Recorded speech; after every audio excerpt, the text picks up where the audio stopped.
Ba ba ba ba ba baran. Ba ba ba ba ba baran. Ba ba ba ba ba baran. Ba ba ba ba ba baran. Ba ba ba ba baran. You got me rocking. Hello and welcome back to A Theater Near You. My name is Kris Randazzo and I'm joined this evening, as always, by knife salesman Paul Giroux. Kwanzaa, dudes. Kwanzaa. And Winky the One-Eyed Wonder, Sean Doyle. Can't buy a knife. This month's letter was S, and against all sense of logic and good moral decency, we went with my pick of Surf Ninjas. What if we liked this movie? Wait a minute. You guys watch Surf Ninjas? Because I've been watching nothing recently but Bumper in Berlin.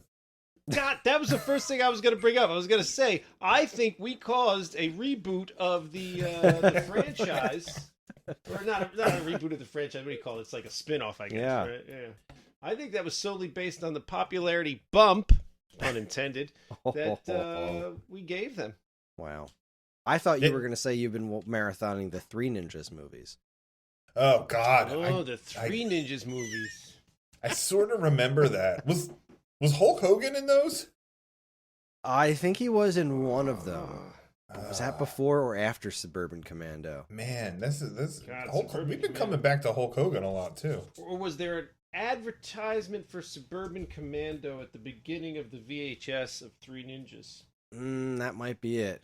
All right, let's Jonathan see. Taylor Thomas. One of Nope, the he Three was Ninjas? in Three Ninjas High Noon at Mega Mountain. Hulk Hogan was the villain. See, I think don't I remember had that one. stopped watching them by then, but my brother, being 4 years younger than me, was more at the age, like he was at the sort of apex of the Three Ninjas popularity. So I think he would be able to tell you more Three Ninjas knowledge than me. Yeah, that was an Alan Kiefer go-to, but I think we stopped. I remember Three Ninjas, and then the second one was Three Ninjas Kick Back, I think. Right. I remember those two. I think the series continued, but I don't think I ever saw three or four. I think there's four in total. There's Three Ninjas Kickback, Three Ninjas High Noon at Mega Mountain, Three Ninjas Knuckle Up. That's the only ones I can see here on IMDb. There's actually 27 of them. They're still making these movies. There's like Three Ninjas Relaxing Their Lazy Boys and Three Ninjas Watch We're watching the one Macy's right Day now. Parade. Jonathan Taylor Thomas is in all of them. I feel like that might not actually be true. I feel like he must have left at a certain point. No, he's in Three Ninjas number 27, and number 27 will be Three Ninjas versus Clubber Lang, bringing it back to our podcast is clearly the most important podcast in Hollywood. Most important podcast in the world. 92, 94, 95, and 98. There was also a Three Ninjas Kickback video game. And that's what I didn't do that I meant to do today. Was I meant to pull out my copy of Surf Ninjas for Game Gear and actually play the game. Oh, I I didn't even know didn't that was do a it. thing. Oh yeah, they made it. It's the only system that got it for obvious reasons. But yes, there was a Three Ninjas Game Gear game.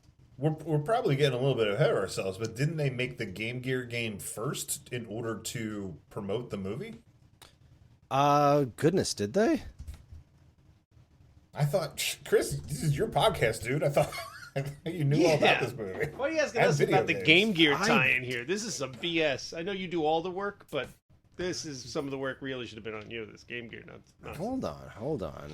And you know what? I'll say this: is it just that they lacked the ability to digitally show surfboards come out of trees back then? Like it seemed weird that the whole time he had to use the Game Gear, and then towards the end they were like, "You don't need the Game Gear," and then he looks at the trees and he sees the surfboards, right? And then, like the next scene or two scenes later, he's back to using the Game Gear. So it wasn't a growth moment. It wasn't like he's transcended past needing this, this crutch. It felt like they couldn't figure out how to do the graphics for the trees in the video game. So they were like, just have him see it in the woods. It'll be fine. All right, so Surf Ninjas for Game Gear came out the same year as the movie.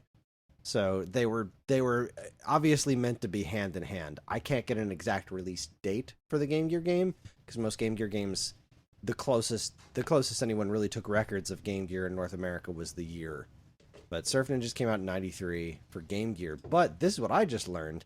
In 1994, there was a Surf Ninjas game for Amiga, Amiga CD32, and MS-DOS. Oh, well, I look at did that. not know that there was another Surf Ninjas game. I had The no fact idea. that you don't own every Surf Ninjas video game must make you feel like less of a man. I mean, I'm gonna try. I have the Game Gear one. It's in the closet right now, but I'm gonna try and track this thing down. This looks amazing. Wait, is this related to the movie? No. This doesn't seem right. This guy's like... There's like some big beefy dude and a wife beater. He just pulled like a ninja's heart out. What is... I mean, I suppose anybody who's making a game could put the word surf and ninjas together and make a game that tries to combine those ideas.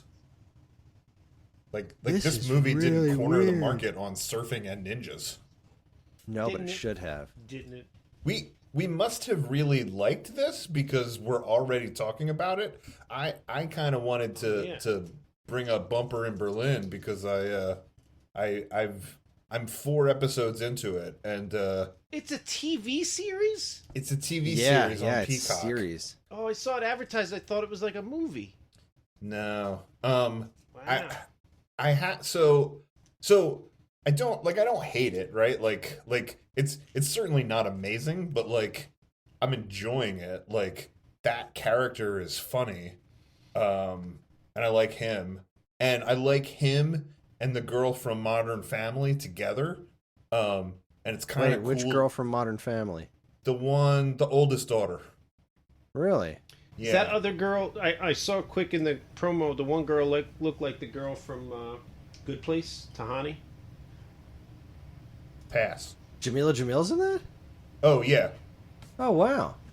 All right. Thanks for knowing things, Chris. Good Yes. Place, a great show. Good Place I is don't phenomenal. I don't know The Good Place, but the actress that you're talking about, she plays a character that I think was meant to be played by somebody, the woman in Pitch Perfect 2 that was like the head of the German a cappella team. Like I think that was intended to be what that character was, and then I don't think she came back for the show, so they had to like sort of make a different character. This is just my assumption based on the show, but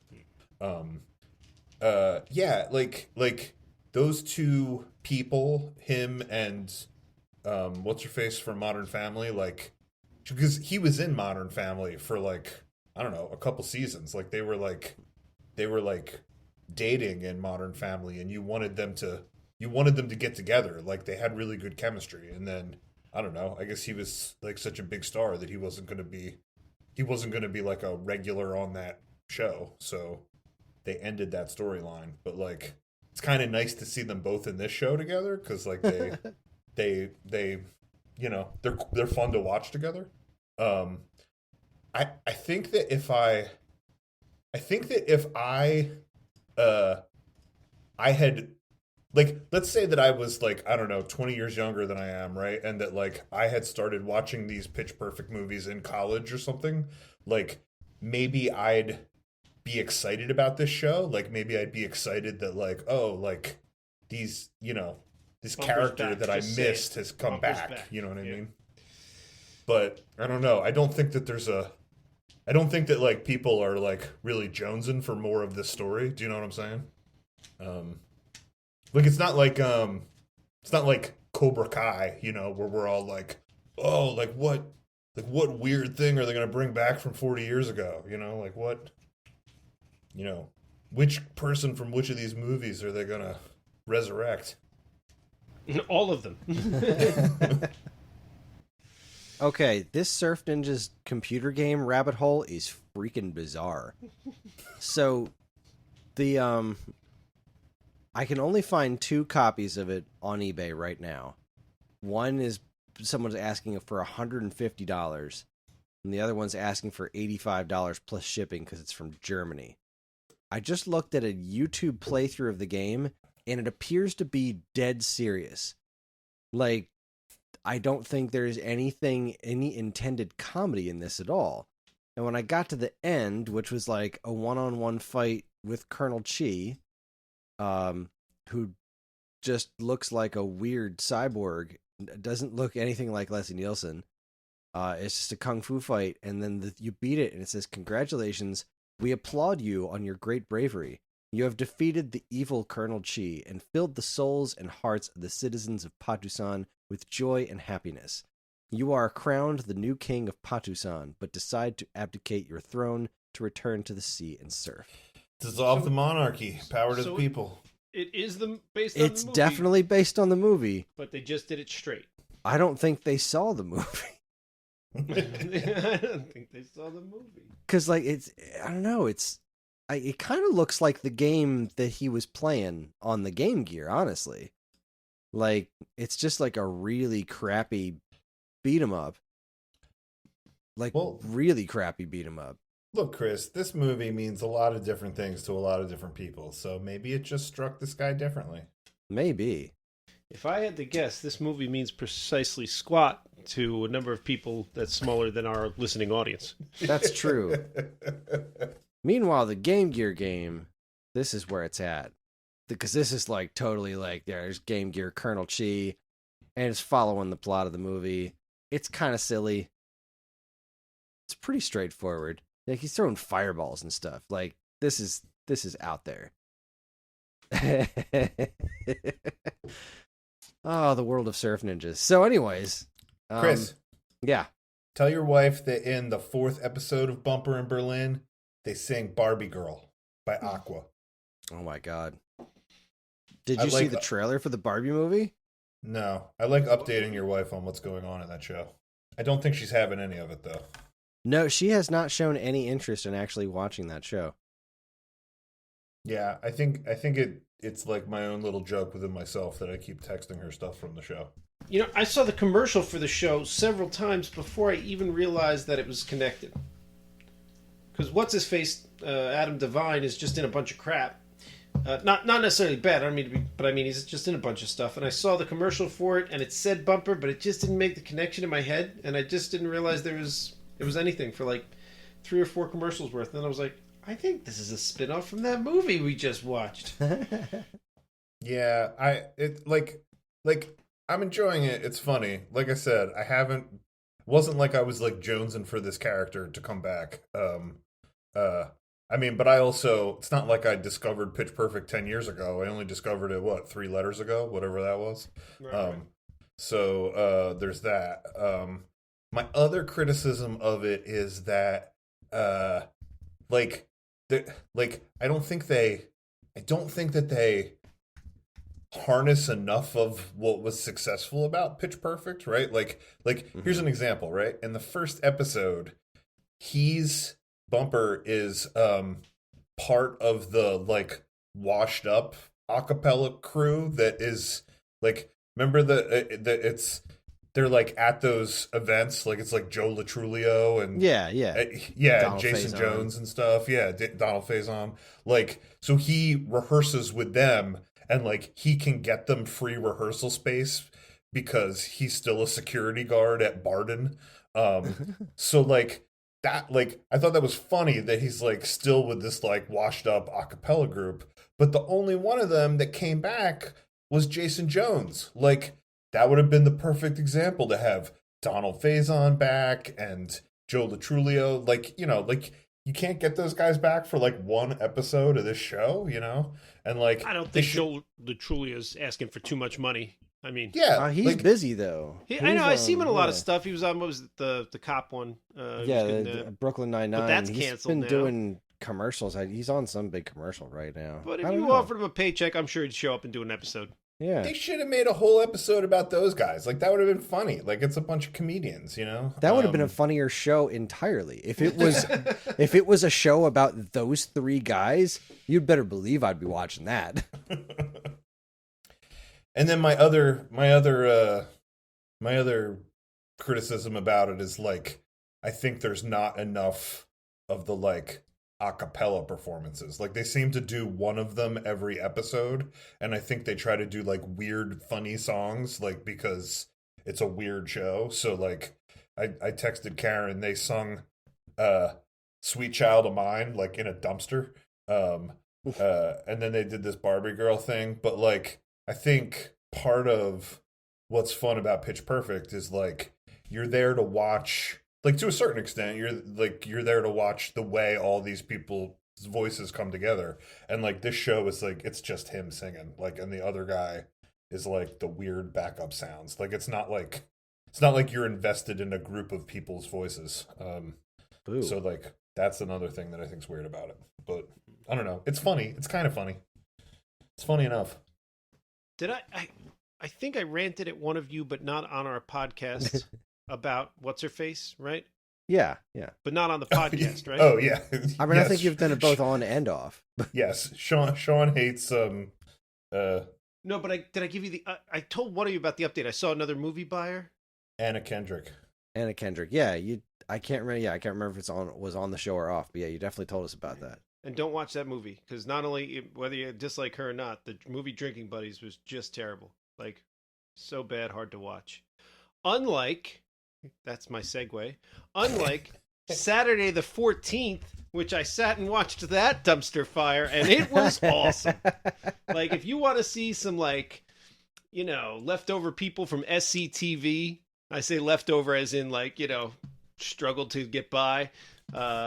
You want to see some leftover people from SCTV make a made-for-TV movie that I think went to the theater, but it's made-for-TV quality with jokes that are so bad. Like, how Leslie Nielsen hit that nice spot where like in like A Naked Gun, right? Mm-hmm. Where like it gets stupider and stupider, and at some point you're like, that's the sweet spot right there. Right? Just keep going. Like, they almost made it back around again, like the stupid loop. Like, Yeah. when something's a little stupid, it's not funny. If you're Leslie Nielsen level of stupid, it's hysterical. Absolutely. Well, they kept going and almost circled back. They almost lapped him, but didn't quite make it, so the jokes don't land that well.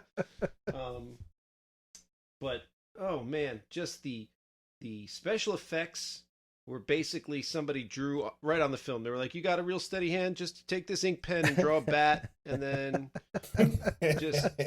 he'll transform into a bat, and it'll just be animated right on the film. I know it's not good looking. We're going with that for the special effect. Are you saying we made a mistake? Are you saying that should have been our pick? Oh, man. There were so many bad things in that movie. The acting's horrendous. The plot is just stupid. But again, it toys with almost greatness. It's not great. It's hard to watch. It's hard to get through. But at moments, you're like, you almost did it. You almost got back around to where I'm laughing like I would at an airplane or A Naked Gun. Like those movies are stupid, but they're perfect stupid. Oh, they're brilliant. They're stupid, but they're genius. They're top end. Those are high end comedy movies right there. Mm-hmm. And this toyed with it, but it feels more. Those movies intentionally were stupid. Yeah, like that was the joke. And at moments, this feels like it's doing that, and that's the moments when this movie is not good. When it knows it's being stupid, it's just bad. When it's accidentally being stupid, it has a couple. It hits a couple triples. I'm not going to say home runs, but it hits a couple triples, and you're like, wait, nice. which movie are we talking about? Saturday the 14th. Oh, okay. That was the one we didn't go with. Yeah. I ended up watching it after I watched Surf Ninjas, and I was like, no, this is... I didn't remember most of it, except the monster in the beginning. When I saw him, I was like, oh, yeah, I remember that thing. But I most of blame it myself. remember. It was my fault for saying Surf Ninjas out loud. I skewed the whole operation. Karen It's totally blamed my you too. fault. Karen was not thrilled to watch this movie. Oh my God, Sherry fell asleep.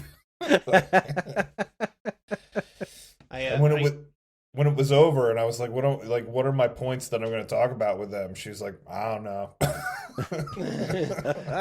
And you know what, though? The other choice was Scarface, right? And Scarface, I was just talking to this other guy I work with who's like North Jersey Italian, like loves mobster stuff, loves crime movies. We were talking about Goodfellas or something or other. He was comparing something to Goodfellas. And I brought it up. I was like, what do you think about Scarface? Because I think it's a pretty big step down from like your Godfathers and your Goodfellas. And he was like, he didn't even feel like it was a crime movie. He was like, that's more like an action movie. He's like, it's not, you put it up against those other movies, it doesn't age well at all. It's not nearly as good. I don't know why people talk about it in the same breath. And I'm kind of with him. I'm not saying it's a bad movie. And again, on my crime list, it's pretty high. But I think it's a pretty big chasm between that and the truly great ones, the Goodfellas, the Godfathers, Yeah, I'm just not all that interested in seeing it. I'm kind of not either. It was only my pick because I feel like it's something I should have seen and I never have. Like Yeah. just there's those movies where you say that you haven't seen them and people are like, "What?" They act all indignant and they're like, I don't know what you're talking about. I've never experienced this, Paul. Did I ever tell you guys that that's like that was sort of my relationship with the Harry Potter movies and story? No. I was with you. I didn't see any of them or read any of the books until maybe 4 or 5 years ago, after the last one had already come out. Yeah, and then totally. I sat down and watched them all in one shot. Well, I have such a weird relationship with that story and franchise, right? Because I was I guess watching the movies when they came out. The first two movies are perfectly well made little kid adventure type movies. Like they are perfectly adequate whatever young adult movies. And I had seen them in the movie theater or on DVD with people or whatever. And then I guess people had brought up the book series and I was like, "Oh, I have not read the book series." And people would go, "What?" And like they would like act like you just like punched their mom in the stomach or something, and like Basically the same thing. Yeah, and I was like and so I kind of was like, well, now I'm not reading these because you guys are dicks, like I'm not anti-book, but like you people are so full of yourselves that like, well, now I'm not going to read these dumb stories, And then as the movies went on, they got harder to follow because you hadn't read the books. Like, right, I would sit next to Sherry. A bunch of shit. Yeah, I like because Sherry had read them and I hadn't, and I'd sit next to her and I'd be like, "Who's that guy?" And she'd be like, "Oh, that's Dumbledore's brother," blah, blah. And I'm like, "Did we meet that guy yet?" And she's like, "Well, he's in the book," and it's like, "Oh God," And then when you would talk about it, people would go, "Well, they really made the movies for people who have read the books," and I would go, "Fuck you!" That's bullshit. Like, I'm not getting Cliff Notes to watch a fucking movie. Like, I should be able to sit down and watch a goddamn movie with no context and enjoy it, And like, so I got more and more frustrated. And by the last movie, whatever it was, like Deathly Hallows Part 2, I literally had no fucking clue what was going on. Like, because like the fourth and the fifth one and stuff, like I would watch them and I would sort of get excited before I went to see them because I would like, oh, like these are exciting. They're like wizard movies and like there's magic and whatever. And then I would forget how much I didn't understand and I would get annoyed. But by the last movie, I was already like, I'm annoyed at this. And I think that last movie, I watched like 20 minutes of, and then I just fucking got up and walked out of the room. I was like, I'm done with this. Like, never finished it. Those movies, I saw the first movie, and I thought it was pretty cute. And I saw the second movie, and I was like, yeah, I saw the first one, so sure, I'll see the second one. And it was neat. I was like, all right. The third one is great. The third one is great. That's what convinced me to read the books. I finished the third, and I was like, all right, I'm going to read these books because I just need to know what happens next. I thought that was brilliant. And then I read all the books, and then all the movies past that, progressively, especially like the fourth one was still pretty fun to watch. That was the Triwizard Cup thing. Yep. But like after that, they just seemed like, all right, these are the scenes from the book we need to film, and we're just going to do that in order. But we're not going to provide any content. We're not like, it just seemed like they were ticking boxes of like, we need to shoot these scenes. These are the story beats that need to go on. We're not going to concern ourselves with making it into a cohesive story or a fun movie to watch. We're just going to film these scenes and tape them together. And I did not care for it. The third movie was the one that felt like most complete and most like a movie to me. You know, it like had a twist to it. There was like really interesting groundwork laid up to that.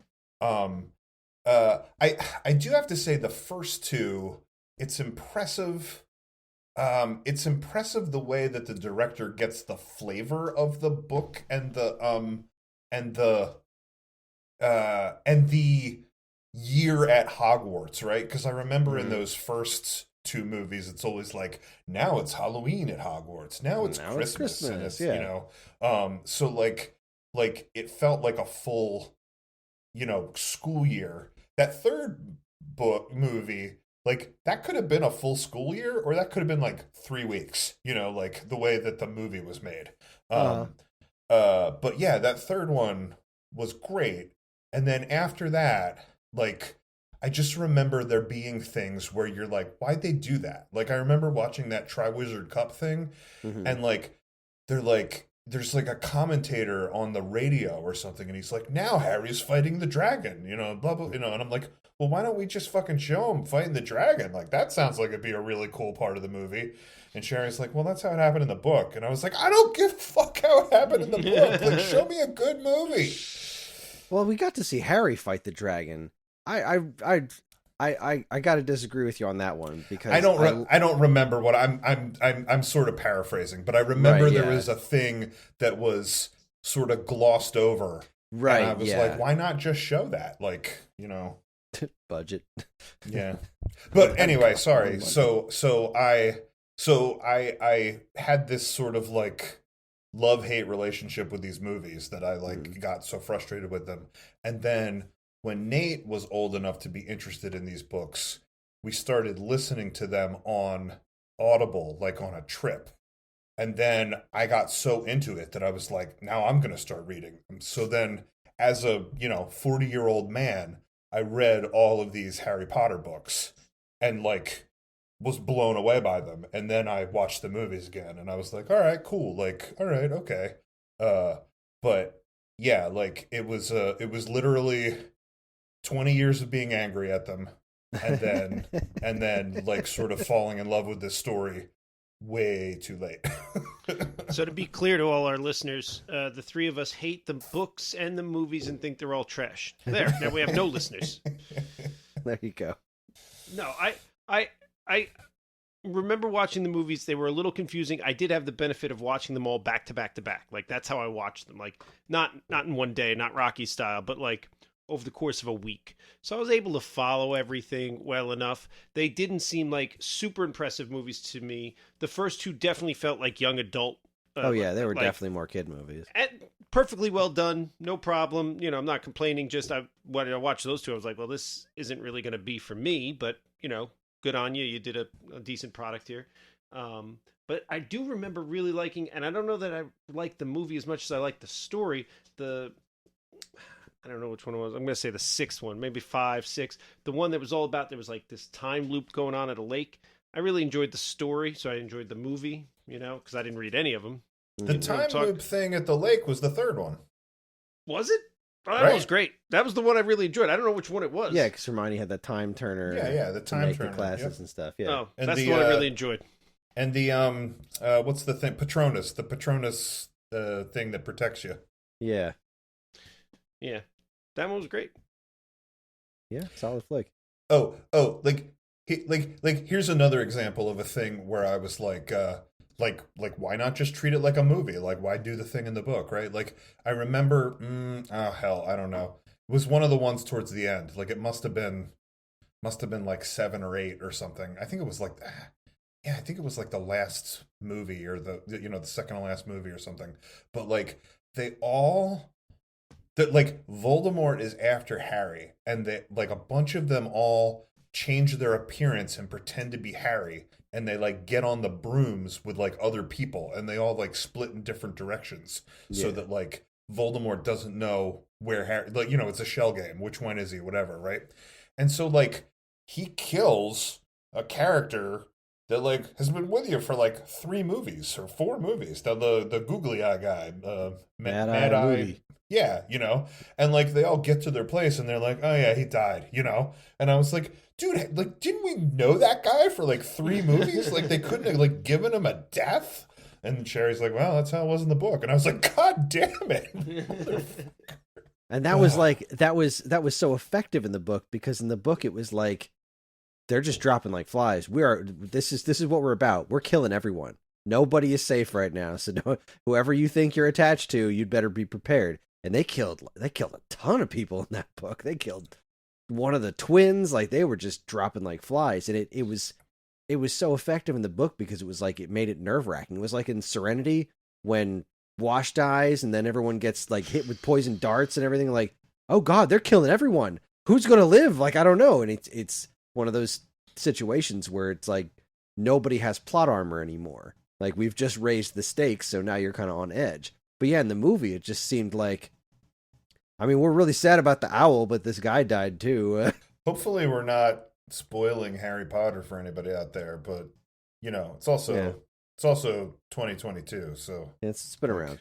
Yeah, get over it. Surf people. Ninjas. Hopefully, we're not spoiling Surf Ninjas for anybody. That's a good point. Yeah, I think Surf Ninjas already spoiled Surf Ninjas for a lot of people. There's no spoiling that movie. It's too good. Well, I guess we should probably talk about Surf Ninjas, but I know Paul has some addresses to make here. Oh, I do.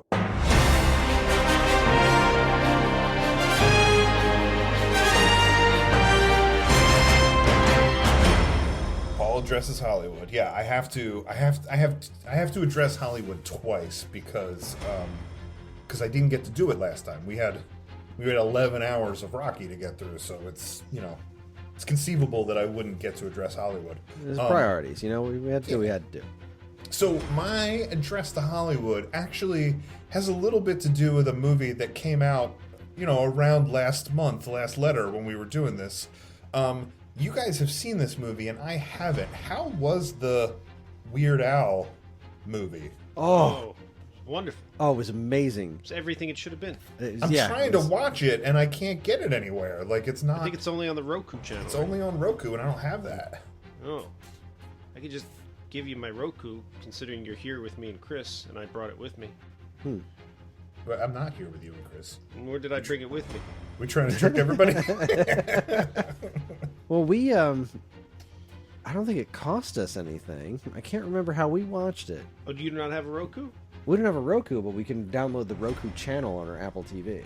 Oh. Oh, So okay. you just go into the App Store and downloaded the Roku channel, and I think that's how we watched it. Okay, I'm It was gonna try amazing. Our one TV is a Roku TV, so it's got Roku built in. Yeah, no, it was a freaking masterpiece. It All was- right, well, give me your nickel talk on the Weird Al movie. Go ahead. What's the consensus? It's a parody. It's a parody of a biopic. It's completely absurd and played so very straight. Yeah. It's. Did you see the Funny or Die? Like 3-4 years ago, Funny or Die put out a preview for. Yeah, Weird and Al. what's his face? Patton Oswalt is Dr. Demento, and who's Madonna? It's like Olivia. I don't remember. Yeah, I don't remember who played what in the preview, but they literally just made that movie. Like 100% that could have been the preview for this movie. So what you got there in a 3-minute segment from Funny or Die, which was very funny, you get an hour and a half of that. You know what was weird? They didn't use Patton Oswalt as Dr. Demento. They used Dwight, whatever Dwight's name is. Yeah, from The Office. Rainn Wilson. Right. But Patton Oswalt was in this briefly. And it's like, why didn't you just... I'm not that Rainn Wilson didn't do a great job. He did. He did a fine job. But it just seemed weird. It's like you already cast Patton Oswalt as this character, and now you asked him to come back and play somebody else. If I'm not mistaken, I think he had a real brief part, like in... Yeah, it sounds familiar. I'm pretty sure he was in Yeah, there. I can't remember what he was doing, but he was There in was it a briefly. lot happening in that movie, and it's all genius. Yeah. And like, it goes way too far, as it should. There, as far as like where the plot goes and the rest of his life, it goes just way too far. Yeah, like 2/3 through the movie, I'm gonna say, you're like, all right, I get it. You're taking all the parts of his life and you're parrying him, and fine, I get it, right? And just about the moment where you're like, all right, we get the joke, we're there. They just like, no, you don't get the joke because here we go, and they amp it up a notch, and they just like, no, I don't care if you get the joke. We're going places. we're going places. We're gonna take this to a whole nother ridiculous level. You're like, what is happening? This is it gets. You're just like, what? It's not even a parody of a movie about his life anymore. You're just like, where are we? This is nothing. How did we get How here? did we get here? And I am so curious if Madonna has seen this movie. And if she has, what does she think of it? Because Madonna's a big part of this she's movie. Probably the second biggest character. I mean, maybe Dr. Demento, but Yeah. Madonna's right up there. Well, she Absolute loves work it. of genius. his Can't whole recommend MO is parodying things. So, like, if Exactly. he's going to make a biopic movie, why wouldn't he parody biopic movies, you know? Exactly. This is everything it had to be. Yeah. It was everything it needed Which to be. There's a couple funny things in his life that were almost like, I almost wanted to see like a real, I would have watched a real biography of Weird Al's life. Oh God, me too. And there's a couple funny things that happen in his life that are just, in my mind, is ridiculous, that they sort of parody in this, but then take to an absurd level. But it's like, that was funny before you played with it. Like, what is happening? Like, if I'm not mistaken, he really started playing the accordion because it was sold to him from a door-to-door accordion salesman. Like, came to the house, and the mother was like, yeah, he should learn an instrument, and bought... How was that ever a job for anybody? And how did they ever make a sale? And you made a sale, and it was to Weird Al? Like, that's just... the whole thing is ridiculous. But then that wasn't enough. They were like, nope, we're going to parody that ridiculous God. situation into something way more over the top. Wow. I want to watch that movie again. Yeah. It's Well, so good. It's kind of crazy that we've talked about Harry Potter and the Weird Al movie all in one episode, since that was both Daniel Radcliffe. Well, Daniel Radcliffe was amazing in it too. Oh, Well, basically, if you had those two movies together and replace Daniel Radcliffe with Rob Schneider, you get Surf Ninjas, right? I mean, shot for shot. It all comes together. Well, so this is what I need to tell Hollywood. And honestly, I guess I'm not talking directly to Hollywood. I think I'm really talking to Broadway by way of Hollywood. So like, Broadway, Hollywood, both of you listen up. This pertains to both of you, okay? So like, follow me. Here's where I'm going here, right? So Hollywood will take Broadway musicals and make them movies, right? It's a common thing. We've seen it. Chicago, Dreamgirls, like things that are properties that sell well, they make it into a big movie at Christmas, big musical movie, boom, right? There's your like Oscar nominee right there. Broadway then takes things that are movies and makes them musicals. Because like Mrs. Doubtfire. Yeah, like- just did that with Mrs. Doubtfire, yeah. Beetlejuice is like the big one now. Beetlejuice, and I keep Legally seeing Blonde. ads for this Back to the Future musical, which like scares me a little bit because I love Back to the Future, but like I would probably see the musical. Yeah, like, I'd who am I go see kidding? them. Yeah, let's Yeah. go do it.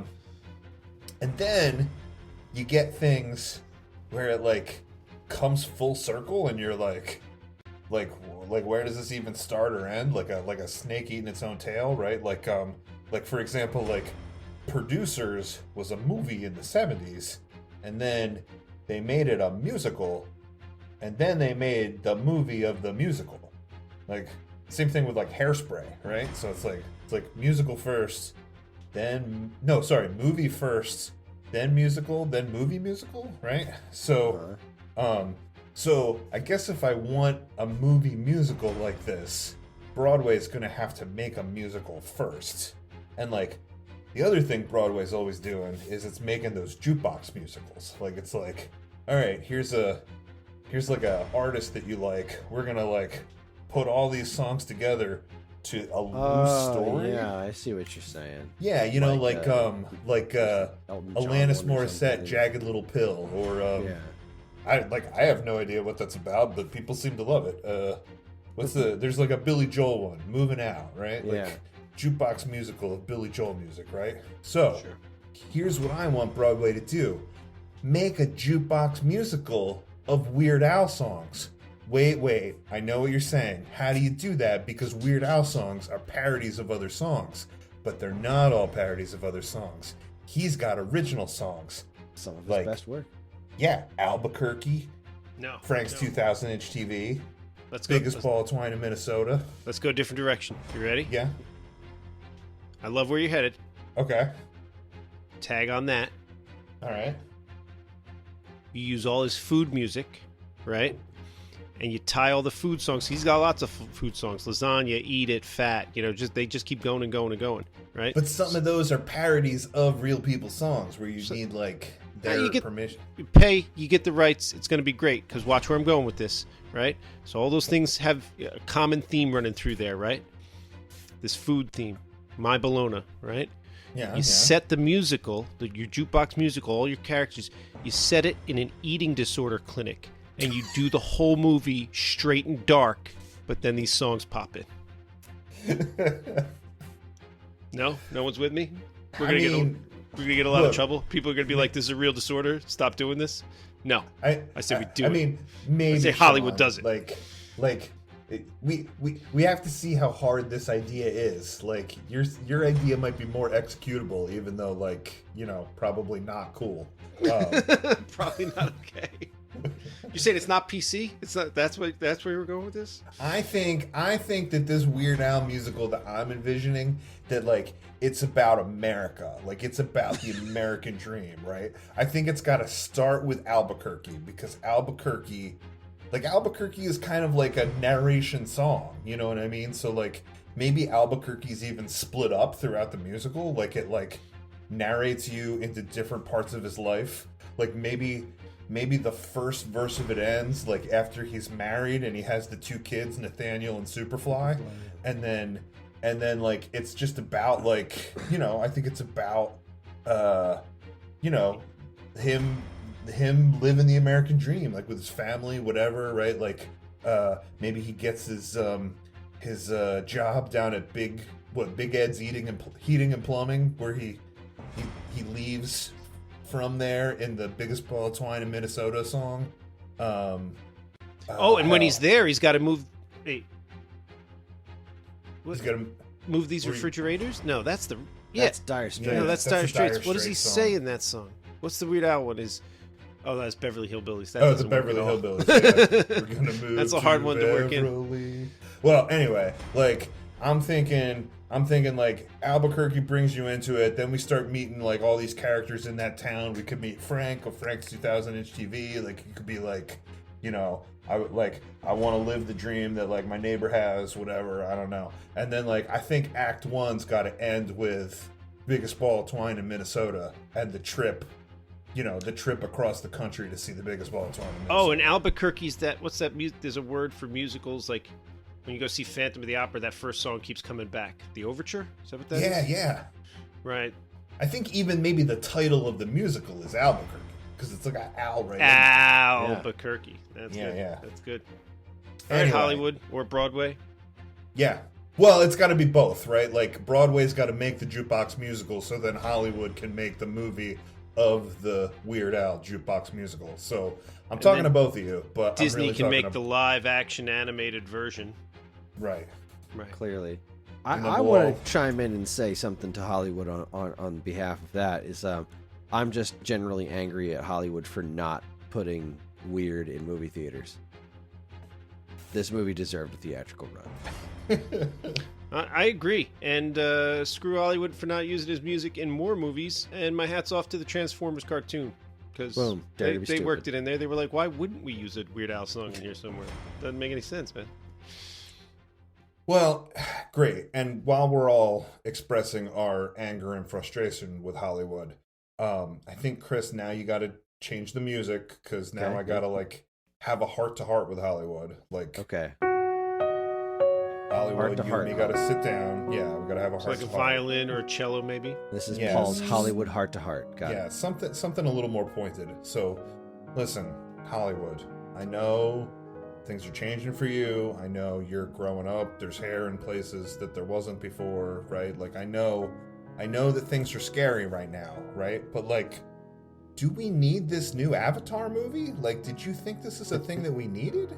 Like, why did you think that we wanted to see this? Like, is anybody jonesing for this Avatar movie? Like, that thing was like 15 years ago. And like, I don't know.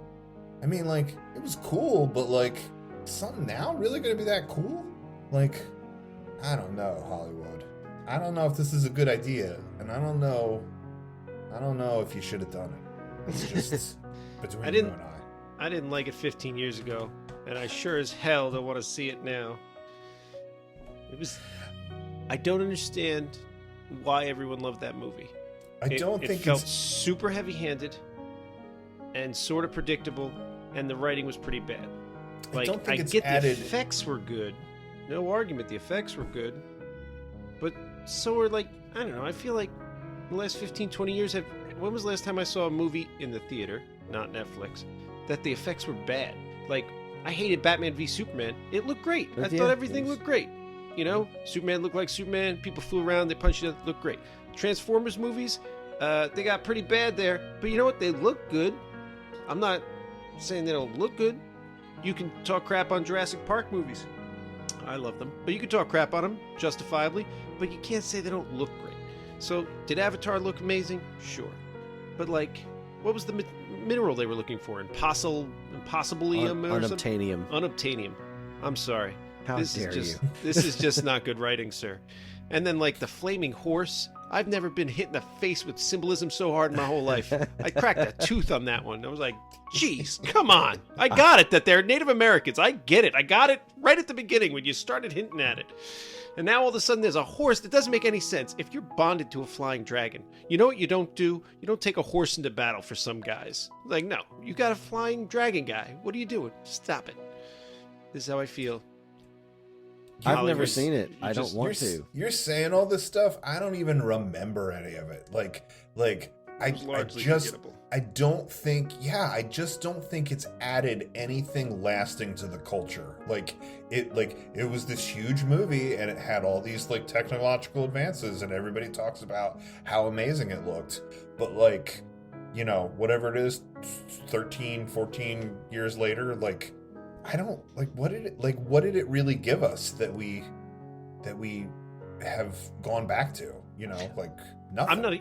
I'm not a huge fan of the whole Harry Potter thing. I saw them, they were decent. It's not my shtick, but I get why people are big into it. You created a whole fun world with lots of possibilities and interesting characters. So I get why people are big into it. Like, you've got these diehard fans. I get it. It's not my shtick, but I get it. And there's a couple different things that have done a really good job doing that. I mean, I am a big Marvel fan, and they did an amazing job doing it, but Star Wars does a great job with world building, and there's lots of things that do. DC is struggling with it, but they're trying, but they're not doing a great job with it. But Avatar is like, or Jurassic Park, even, at least they gave us lovable characters. They had special effects, and some of the movies are really good, and I enjoy them all, but I admit some of them aren't great, but you had great characters. I just feel like with Avatar, it was like,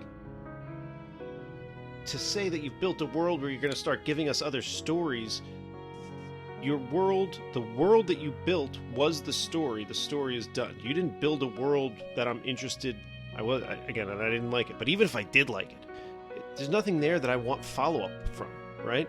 There was a handful of characters that were moderately likable, and there was nothing else I wanted to see. Like, in Harry Potter, you want to see what's around the next corner. You can bring in other characters and other aspects of that world that are interesting. Avatar was just like, the whole thing was the plot of that world was the story. There's nothing more in my opinion, there's nothing more to do here. And maybe the second movie will come out and it'll be amazing. But it's like making a sequel to Memento. The most glowing review I've seen of it is that it's fine. And it's like 3 hours, isn't it? Like yeah, it's long as heck. And James Cameron's got like he's got plans to do like 8 of these things or something. He's like, I never want to stop making these movies. And I have a similar relationship to what you had with Harry Potter on this one. Like, there was so much hubris surrounding the first movie that I just made the executive decision, no, fuck you, I'm not seeing this movie. They literally said, movies will never be the same. And I was like, I'm sorry, the movies I have on my shelf are not going to be the same anymore after your stupid Fern Gully movie comes out? I don't think that's the case. Don't talk shit on Fern Gully, all right? No, Fern Gully's fucking great. But I've seen Fern Gully. I don't need it remade into this weird blue people shit. We're stealing the name Avatar from that wonderful cartoon. Yeah, you know what? Here's my note to Hollywood. If Disney's gonna keep making old cartoons into live action movies unnecessarily, how about give me a reboot of Fern Gully? Was that Disney? I don't even know. Maybe No, that wasn't Disney. Oh, well, that's why they didn't But do Disney better get their shit together with Gargoyles. How the fuck is that not around right now? That show was amazing. Avatar new 3, Gargoyles. The Last Fern Gully. It's I don't gonna be know. a straight up crossover with Fern Gully. Third movie. It's gonna be amazing. it. I'd go see it. Yeah, if they just announced that the third Avatar movie is a shot for shot remake of Fern Gully, I would see it. Agreed. All right, well, that's all I have to say to Hollywood.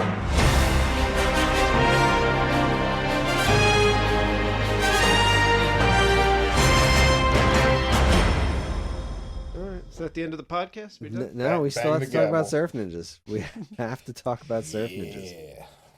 There are things to discuss here. So, let's get down to the brass tacks here. Surf Ninjas was released on August 20th, 1993, and was distributed by New Line Cinema. It was directed by Neil Israel and written by him and Dan Gordon. Israel's other directorial works include episodes of The Wonder Years and Lizzie McGuire, and he was a writer on the original Police Academy, Look Who's Talking To, and more. Oof. Dan Gordon's other writing credits include Rambo Last Blood, 1994's Wyatt Earp, and episodes of Highlander the series. The movie stars an absolute all-star cast, including Ernie Race Jr., Rob Schneider, Nicholas Cowan, Tone Loc, John Carlin, Ernie Race Sr., and Leslie Nielsen. It tells the story of a pair of kids and their pet Rob Schneider who find out they're princes of Patusan. One finds out he's a warrior, one can see the future with his game gear, and Rob Schneider is there too. I watched this in my house with Greg and Karen through nefarious means, though I do own it on DVD, so I don't feel bad about it. I just didn't feel like going and getting the DVD. I had a glass of chocolate milk. Greg, I think, was drinking hot chocolate. And I can't believe Karen sat through the whole thing. Yeah, so I watched this alone. Surprise, surprise. And Alone in the dark with the door locked. tears of shame. I ate a big old bag of Taco Bell because, you know, tacos, surf, Bell, Right, yeah, Ninja. okay. Why not? I don't know. And drank heavily because surf ninjas. I watched this on DVD, the DVD that I own. I watched it on DVD the way that God intended you to do it. Walked over to my shelf, put the DVD in the player.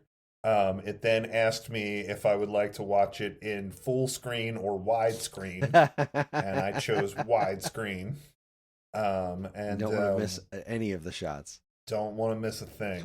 And while I was watching it, we ate brownies. We made some brownies and we ate them, and they were delicious. Oh, wait, I missed it. I should have said I watched it on YouTube because it's just free on YouTube because nobody's defending the rights of this movie. Is that of course so? it is. Yeah, it's just on YouTube. Like, just go ahead. Oh. Just That's amazing. So happy. That's good news for the world. This should not be hidden from anyone. Well, so I loved this movie when I was younger. It's not a good movie, but it has a series. It has like 4 or 5 genuinely hilarious moments in it. And I think that's the thing that really keeps it alive for me. There are moments of this movie that I still quote all the time. Either the glass is half full or we're dead. Like I say that all the time because it's a great line. It's so stupid. It's the second stupidest movie I've ever seen. The only thing I've ever seen that's dumber than this is Kung Pao Enter the Fist, which is without a doubt the stupidest movie I've ever seen. But that intended to be stupid. it did, and so did this. Yeah, maybe, So yeah, there was certainly times when I think this movie didn't quite know the direction that it was going. I I do think that this movie intended to be stupid, though. I mean, you cast Leslie Nielsen as your villain, like Right, and that's the thing I keep going back to. Like one of the notes that I had is that in the beginning when they're doing the kung fu, when they're or when there are fight scenes, the fight scenes are really campy, right? The kid is in school, like trying to trick everybody about where Spain is on the map, and there's like a ninja outside the window, and like nobody sees this other ninja come up and sort of like poorly like knock him off the building. Like there's all this like really campy stuff that skateboard. Yeah, like if it was in any other movie, you'd go like, oh my God, this is garbage. But I think that because, they set it up as this sort of campy thing with Leslie Nielsen as the villain, like you accept that it's going to be silly. And honestly, like I think they probably paid Leslie Nielsen for like 2 days of shooting. I think he probably did it as a favor to somebody, and I bet you he made up half of his lines. Like the stuff with the answering machine, like it goes a long way, but it's so stupid, and like it gets even stupider when you think about it, because you're like, he's got a friggin' like cordless phone. Like, why does he keep going up these stairs to this phone? But like it was probably just like Leslie Nielsen thought that this was hilarious, and like they were like, all right dude, run with it. And it was, the answer machine bit was funny. It was. I feel like they actually needed to hit it one more time. I I felt like it was climbing. They didn't quite pay it off. But that was the thing. Like Raul Julia in Street Fighter, Leslie Nielsen showed up for this movie. Like, he didn't phone this shit in. He Leslie Nielsen'd it up, and it was great. He was amazing as Colonel Chi. Wait, before we get too far from what Paul just said, the fight scenes in the beginning, there's something about the way the guys were moving. It felt to me like I was watching Power Rangers. Just something about the way the fights were choreographed, and even when like the bad guys hop out of the truck, like in the beginning, I don't know why they were driving around a dump truck with guys in the back. Truck full of ninjas. Right. Okay. Sure. So the guys, the way they hop out and just move their body, it felt like, I meant to look it up, but I didn't. I feel like the people who worked on this worked on Mighty Morphin Power Rangers. Just the movement and the maybe the way it was filmed, or the sound effects that were added in as a guy like jump out of the truck and lean back awkwardly as he's pulling the lever. It's 100% designed to be camp, and like they really hit you over the head with it right in the beginning of the movie with the stupid moto surf thing. Right. It's like, they're doing this dumbass moto surf thing, and then they immediately just point out the complete absurdity of it, where the cop pulls over the other guy. He's like, I swear we weren't moto surfing. And the guy pulls out a paddle, and it looks like a TV PSA commercial or something for doing drugs with this fucking paddle, because it's like, that's the joke. It's like, oh, okay, so this is what kind of movie this is. It's completely absurd. Nothing is to be taken serious. It's so stupid, the moto surf. I mean, like, it's the dumbest shit ever. Yeah, and to be fair, I guess, I don't want to say that it was a time when people thought that was cool, because I guess Teen Wolf was easily 10 years prior to this. Yeah. No, that's not true. Probably, 5 or 6 years prior to this? What is this, 93? This was 93, so that's close to 10 years. Teen Wolf had to be like 85. That was an early Michael J. Fox movie. Michael J. Fox. That would have been a way different movie. Yeah, I don't know, but 85. Yeah, like whatever you want to say about the moto surf, like whether people really thought that was cool in like Southern California, it's like, would you have an oar in your car? Like, what? And they're like, so when the cop pulls them over and the oar is freaking contraband, like it's hilarious. It's completely insane. I love it. Sorry, I feel like I started a thread and then I never finished it. Yeah, the like Sean was talking about the fight scenes in Mighty Morphin Power Rangers. It's like part of it might have just been that it was designed to be camp, and then like part of it might have just been like that was the standard for low budget fight scenes in the 90s or something, you know? Cuz like I also think that um there have been advances in like fight scenes and editing in movies so that like nowadays whether you have a big budget or a low budget thing, there are tactics for making your fight look cooler, you know, like I think some of those like Jason Bourne movies sort of like changed the game on that. But anyway, that's neither here nor there. I think this was designed to be camp, and I keep going back to Leslie Nielsen as my like bar for like where this movie should be as far as how serious it is, which is why it was weird to me that when they got to Patusan, there was like more like sort of like I guess intended to be like big budget cool set pieces, like you know like the like where they're like throwing the dynamite out of the car and like stuff like that, you know, and like at that point I was kind of like, what is this movie trying to be like? Because like this doesn't look cool and it like isn't exciting and it isn't even campy. Like it's just like at that point it was sort of just weird. Yeah, so There's dynamite in here, so throw it at him. You're supposed to light it first. so when Rob Schneider stops in that scene and looks at the camera and spoon feeds you the joke he just made, that also made me feel like the movie didn't know where it was going, because it was like it was a pretty easy joke. It was you know, about the guy's eye patch. I don't remember what it was now, but whatever it was pretty obvious. He was like, "Oh, did you try the patch?" Which was a stupid, campy joke. And then they stopped and tried to ring it home by him breaking the fourth wall for the first time in the whole movie. Yeah, that's a big thumbs down. It made it feel like they really, at that point, I don't know if they filmed this in chronological order, but it certainly felt like at that point they didn't know what they were trying to do. It was like, where are you going with this? Who is this aimed at? Because we all got the joke. You rang it home unnecessarily in a way we haven't done up till now, which is wild. Just hard left turn out of nowhere at an unnecessary moment. Well, I think who this movie was aimed at was Ernie Reyes Jr. Like, the whole point of this movie to me seemed to be like, all right, so I first found out about this movie in a trailer before seeing Ninja Turtles 2 in the theaters, where Ernie Reyes Jr. played Kino. And then, okay, so now we've seen Kino in action in this Ninja Turtles movie. Oh, here's a whole movie with Kino in it. And I felt like this movie was intended to be a vehicle to launch Ernie Reyes Jr.'s career.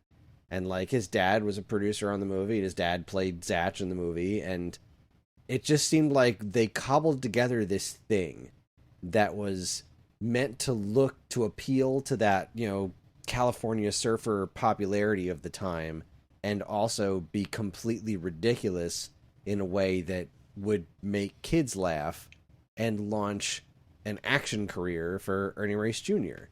And it obviously didn't work. Well, so this was quite literally the only other note that I wrote down about this movie, which I think it's sad that I wrote two notes and we've now gotten to both of them.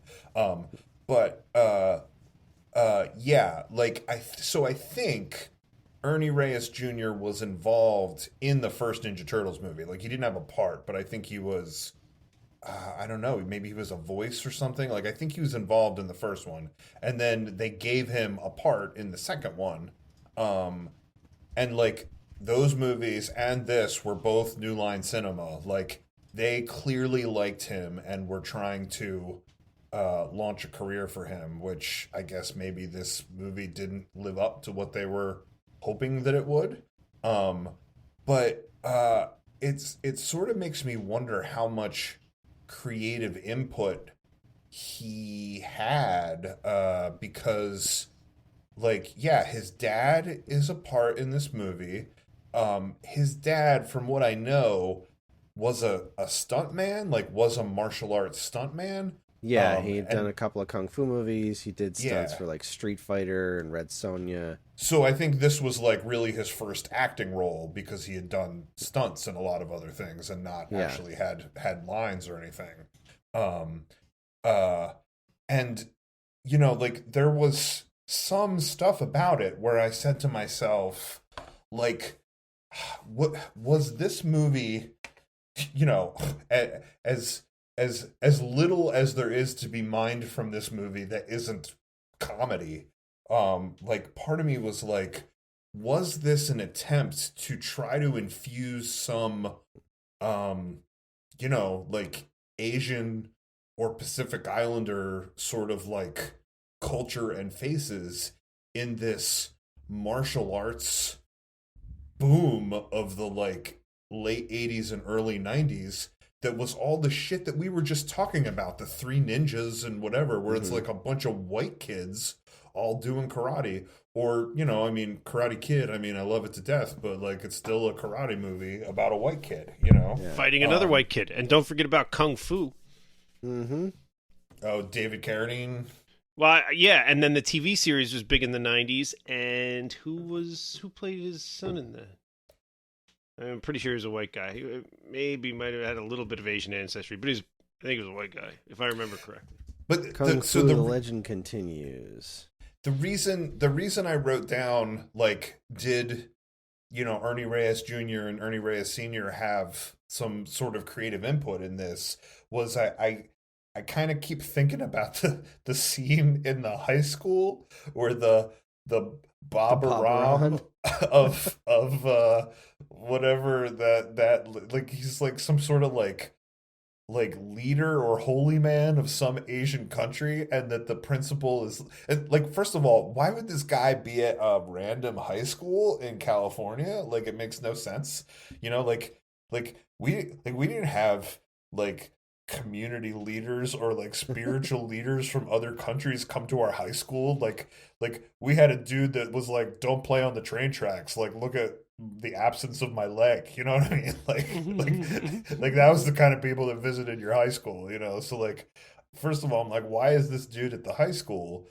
But then the principal is like, you're Asian of some sort, you're gonna do a highly authentic dance performance for this Asian holy man, you know? And I mean, it's funny that he sings this Beach Boys song, but like part of me is like, was this Asian people going like, oh yeah, of course white people would do this to us. Like, of course somebody would go, oh, you're Asian, like do this for this thing. Or was this just like somebody thought it was funny to have this Bob Aran character and then he sings Barbara Ann? You know, I literally can't figure out what the catalyst for this was. Yeah, my only thought was that it was it was New Line trying to launch Ernie Reyes Jr.'s career, because he is fun to watch. Like, I thought he was super cool as Kino, and like as a martial artist, he's fun to watch. His fight scenes in this movie are pretty cool. He does a lot of the same moves that he did in Turtles too, but you know, he's got a good presence when it comes to doing on-screen action. But well, and he actually knows like exactly, you know? He actually knows martial arts. So, well, I had a bunch of notes. Let's see. The first one was the fashion. This movie is nuts. The fashion in this movie. When Kino in the beginning, I keep calling Kino, when Ernie Reyes' character in the beginning of the movie is wearing those giant fucking overalls that are like, they're like capri overalls, like they don't come all the way down to his ankles, but they're past his knees. And the shirts, Rob Schneider's hair. Oh, the fact that Rob Schneider was playing a high school kid, we haven't touched on that.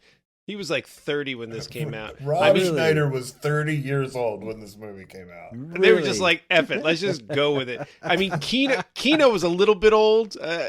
I looked it up because I was like, I think Kino's not even old. He was a little bit old, but it wasn't crazy. He was like 20, 21. But I was like, I was trying to think of other Rob Schneider movies. I was like, I don't think there's any way that guy was in his 20s. And it was closer than I thought. He was like 30 when this movie came out. I'm like, Hollywood just don't give a fuck. They're like, I don't know, dye his hair blonde, we'll say he's in high school, it's fine. And he wasn't even supposed to be a senior. They said he was in the 11th grade. He's an 11th grader? Rob Schneider? This is a messed up A messed up world they've crafted here. I don't Oh, know. man. I ate up Rob Schneider in this movie. Like, It's the best it's the best thing I've ever seen him in. We made the joke about the knife thing at the beginning. I mean, that whole bit about the knife. I mean, Tone Loc lends a hand, but God, they nailed it on that one. I was like, this is actually Rob Schneider being very funny right here. This is good stuff. The whole what if thing was kind of funny. Like The what if thing killed me in that they missed an opportunity for it that was like, I don't know if you guys caught this. They're looking for the caves. Excuse me. And Rob Schneider says something about, what if I'm the one to find it? Mhm. And then like it goes into the whole thing with the kid with the video game, Mhm. finding a monkey or whatever he does, right? And then he pushes the button near the monkey's tail or whatever. And Kino falls through the thing. Why the hell wouldn't they have Rob Schneider fall through the thing and reinforce his what if thing yet again? Yeah. Because they already reinforced it 2 or 3 times. It's like they set it up and then we're like, never mind. Let's have Kino find it. And there was no comic value or plot progression to having Kino be the one who falls into the hole. Because then Right, they all you're just right. walk in afterwards. Because his line, "Hey, I found Waldo." It's pretty funny, but anybody could have said that. Yeah, Right. totally. Right, and it wasn't even that great a joke. It was an all right joke. But yeah, anybody could have said it. Why didn't Rob Schneider be the one to fall in the hole? Yeah. What are you doing? What are you doing? Yeah, missed opportunity. You know what? I'm starting to think this movie is far from perfect. But yeah, Rob Schneider in this is genuinely hilarious, like a lot of the time. The Gumbian law thing. Technically, I'll be your Gumbian law. That line cracks me up. I mean, it's so stupid, but I always chuckle at the fact that the beginning of the movie where they all go surfing and they run out into the waves and he's like, "Oh guys, I gotta wax my board." And then you look at his surfboard and it's caked just, with wax. Yeah, it's everywhere. Like it's disgusting looking.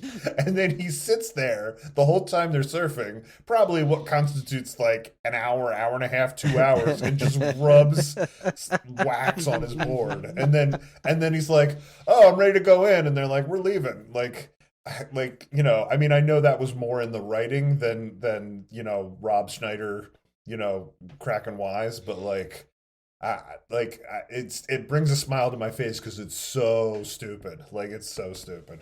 The bit with him as the Scottishman was pretty good too. If you're a Rob Schneider fan, you had to like that part.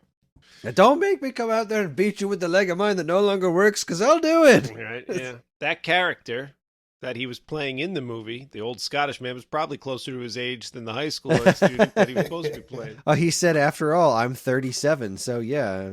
Oh yeah, way closer. Way closer. Yeah. Wow.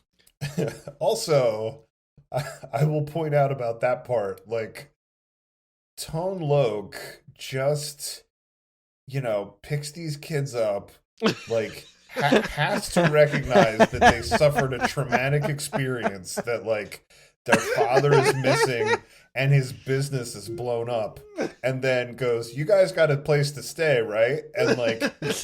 And Rob Schneider does that shtick where he's like, you know, "Don't make me beat you with this leg of mine that no longer works."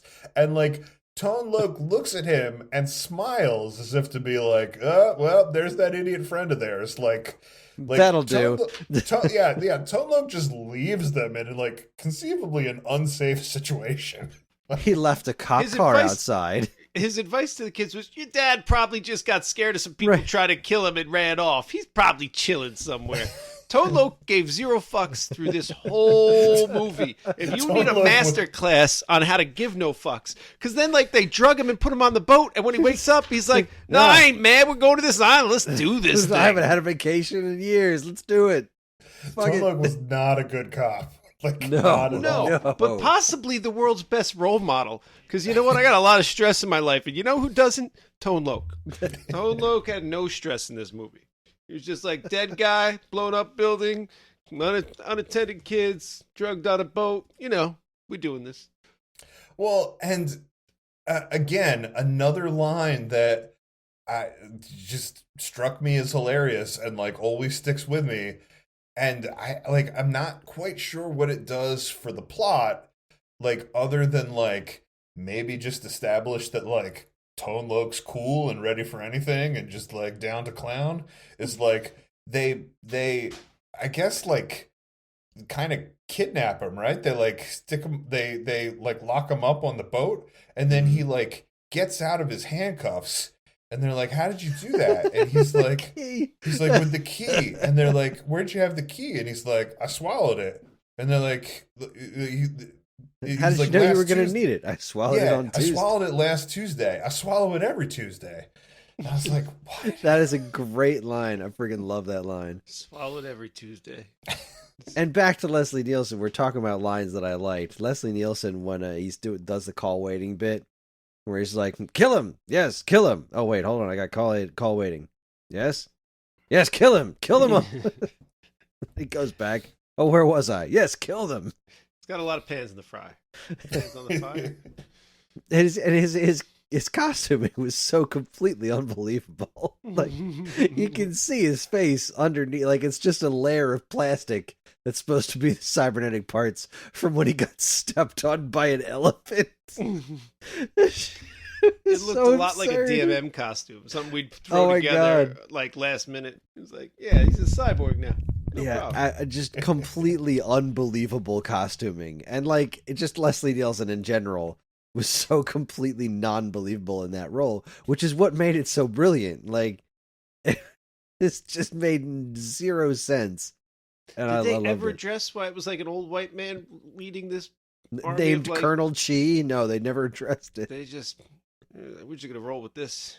hmm Tone Loc wrote that part. The guy on the stairs, that poor guy. Oh yeah, that wasn't stock footage. Like they had to go somewhere. Go somewhere. They and put have out a guy money. roll down the stairs. Those stairs exist somewhere in the world. Probably China, if I had to guess. Like on the side of a mountain. They flew a camera crew there and a stuntman. I think that the movie was filmed in Los Angeles, Hawaii, and maybe like Taiwan, I think. All right, maybe Taiwan.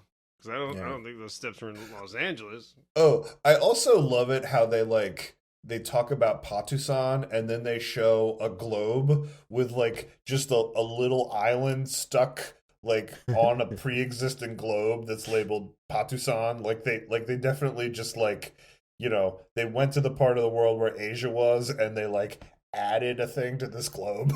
You know, like You know what the other weird thing was, when they were showing you the globe and they were showing their travel, they tried to do like an Indiana Jones style thing where you see the map and you see the line moving. It was just some guy's hand moving the boat. Like you could just see the hand, right? Yeah. And then like they could have done a couple things there, you know? They could have tied a string to the boat, you know? So you didn't see it so much. Or they could have done any kind of animation. Or they could have just zoomed out and showed you like, I don't know, Zatch on the boat, you know, like in a room with a map pushing the thing along. I don't know why anyone would move a little boat along to mark their path to the place they were going. But like, it was like, whose hand is that? Why are you showing me this? It wasn't connected to anything. It was just like, this is weird. Weird way to denote this. It's a weird movie. That was my other major note, was just, I wrote it a couple of times, like, I just can't believe this movie got made. Like, the whole time you're looking at it, like, this is unbelievable. It's just insane that this movie exists. Yeah, I mean, I think my takeaway from this time watching it is like, it is certainly not a good movie, but like, I did just have a smile on my face the whole time watching it. And like, I don't know if it's nostalgia or, you know, like, I do think that there is some, like, I do think that there are some serious strokes of brilliance in this movie, but Oh, for sure. but like putting that all together doesn't make a brilliant movie. Like it kind of makes a weird, disjointed movie. But it doesn't change the fact that I think I'm always going to have a soft spot for it. Same here. And like, I also wrote the note, and I have to think about it, but I feel like this is technically the first good video game movie besides Tron. Because, like, the Game Gear is a part of the story. The fact that the kid can see the future in his Game Gear that has a copy of Columns in it, but they keep showing all this footage that isn't from the Surf Ninjas Game Gear game. It's all like original footage that was like made for this movie of these characters doing various things. It's so weird, but it's like it legitimately looks and sounds like, in particular looks like the visuals that a Game Gear would produce. And that's one of the things that always bothers me is when you're looking at something and there's a video game in a movie and it's making sounds that don't make any sense for that particular thing. Like we watched the new Diary of a Wimpy Kid movie last night, Roderick Rules. And in the beginning, he's playing some like side-scrolling action game, and the sound effects are fucking Galaga and Pac-Man. Just mixed together, just Galaga and Pac-Man sound effects, because that's generic video game noises. So that kind of stuff drives me crazy, where people always get video games wrong in movies. But the fact that they integrated this Game Gear into this, and that it was a Game Gear and not a Game Boy, which was like the far more popular thing at the time, like I just absolutely love that that's a thing. And it makes it that much weirder that it's not just connected to being a super weird movie, but it's got a very tangible video game connection for lunatics like me who are, pay a lot of attention to that stuff. So you're saying the first good video game movie, and the first thing in my head is, are you forgetting about Lawnmower Man? Are you kidding me? We just watched that. Does that count as a video game movie? Because like it qualifies. Yeah, I feel like that one doesn't really count as video game movie. Like it made a thing of VR. I mean, I guess it was. I don't know. That's a good question. I really need to do some soul searching for that one. Well, Game Gear was in color, so maybe that was the reason that they chose. I also think that there was an agreement with this movie to market Game Gear. So. Right. Oh, yeah. This comes down to a Reese's Pieces versus M&M's for ET. Exactly. Who's paying us money?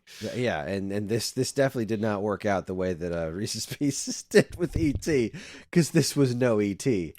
But also, let me tell you the thing that was not realistic about this, right? Like, if they are in Southern California and they collectively agree, like, oh, we're gonna have to travel to this island of Patusan and have this adventure and save our father and save the island and whatever, right? And like, hey, what was the younger brother's name?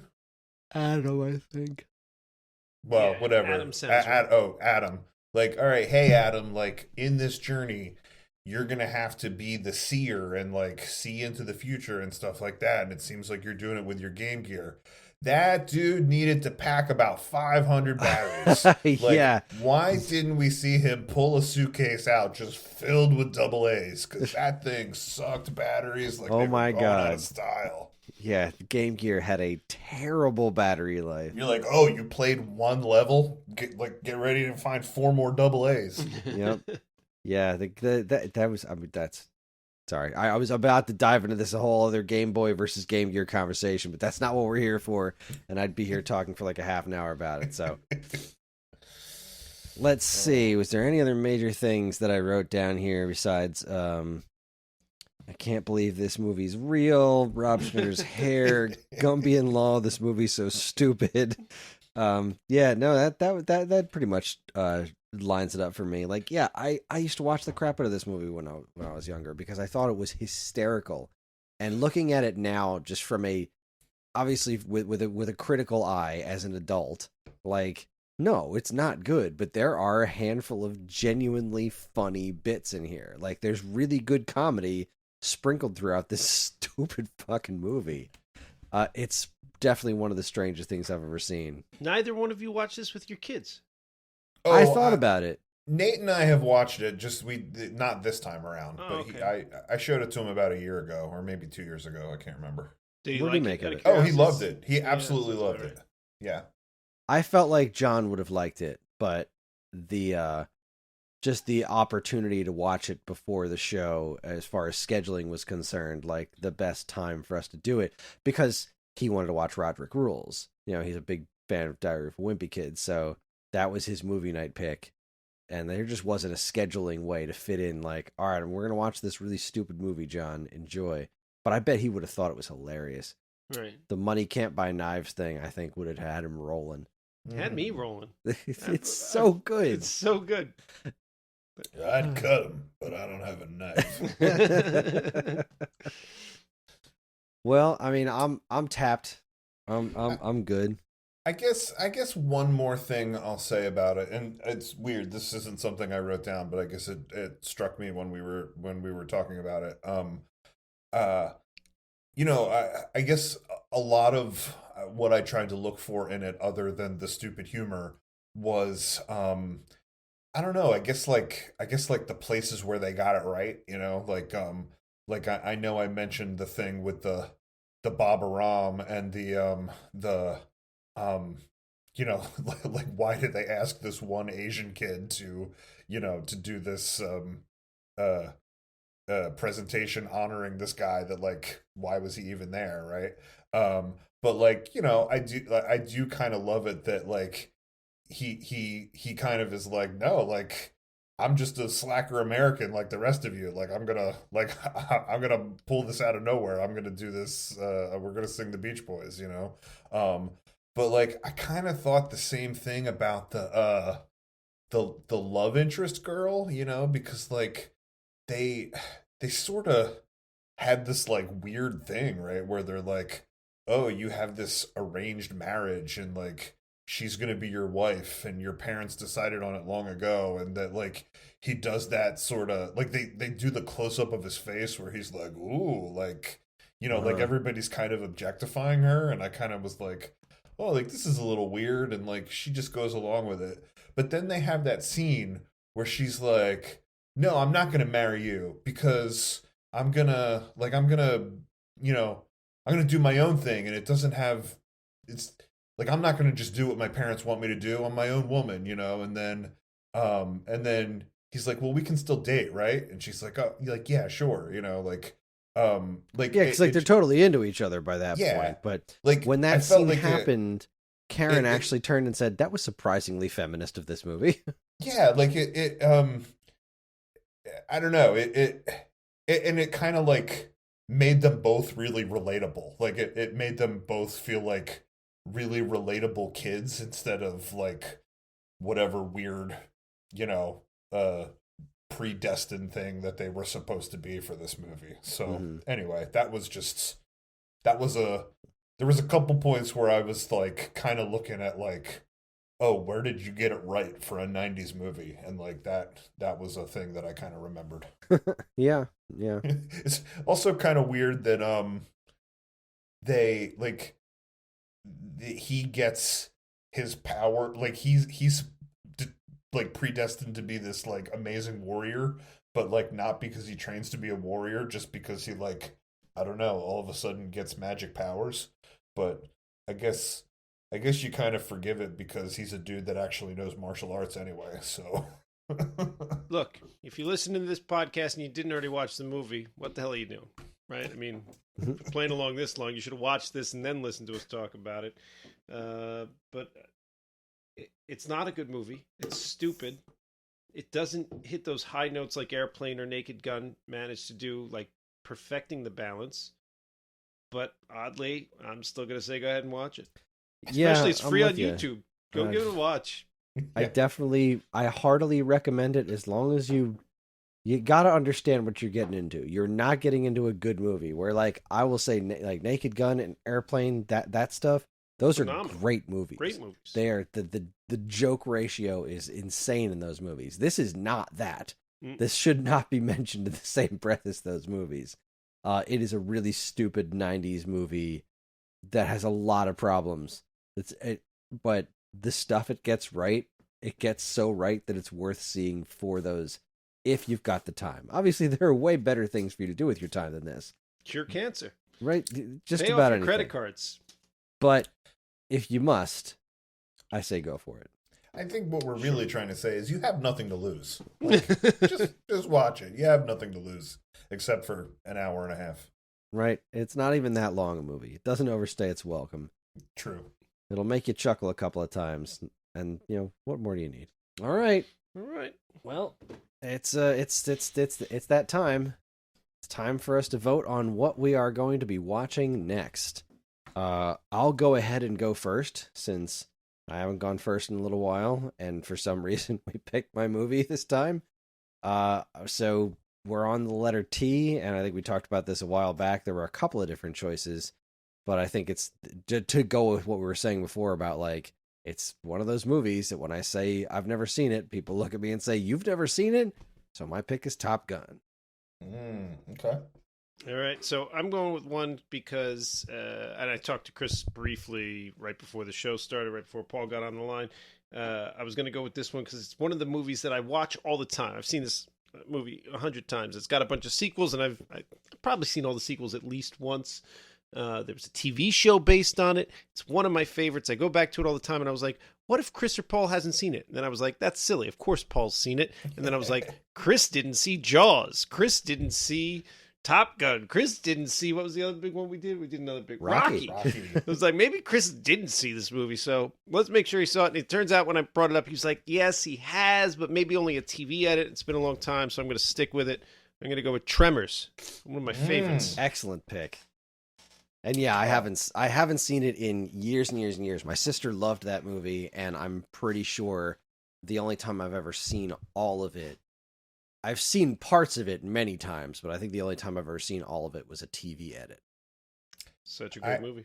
I have a really great story about Tremors, but I'll wait to see if we pick it. Yeah. So, man, whenever we do this, I'm always torn. It's like, do I pick a movie that I just want to subject you guys to? Because, Masters of the Universe. Exactly. Or do I pick a thing that will be like fun, or do I pick a thing that like I think is a good movie and I want to talk about? And that's like always the battle. And I think more and more I want to get away from the things that I just want to subject you guys to, even though sometimes it makes it for a good episode. So I'm not going to pick Tammy and the T-Rex, but I've if never you even heard of that. Oh man, if you get a chance, watch Tammy and the T-Rex. It is a staggeringly crazy movie that shows you what happens when a director just rents a dinosaur costume for a week and decides he's going to make a movie. It's got real people in it too. It's got Paul Walker and Denise Richards and the guy who was Bernie in Weekend at Bernie's. All-star cast. Crazy movie. It's no surf ninjas, but that's some star-studded material, right? It's not going to be my pick, but I'm sure Sean will watch it because I said it. I'm buying the T-shirt right now.